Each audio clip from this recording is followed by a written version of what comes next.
How to transfer your Google account into another phone. Hello everyone, this is Max. Welcome back to another tutorial video. So let's start without wasting any time. Also make sure to watch this video till the end. So first of all, open up settings. Now scroll all the way down to the bottom.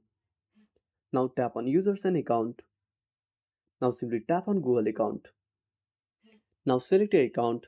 Tap on three dots. Now simply tap on remove account. If you have enabled two-step verifications, skip this process. Now simply go back. Now open up settings on a new device.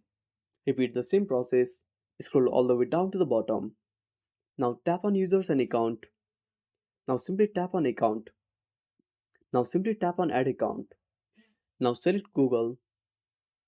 Again wait for some time. Now enter your email address and tap on next. Now enter your password and tap on next. Now tap on I agree. And that's it. Thanks for watching. Make sure to subscribe our channel and hit the bell icon. See you in the next video.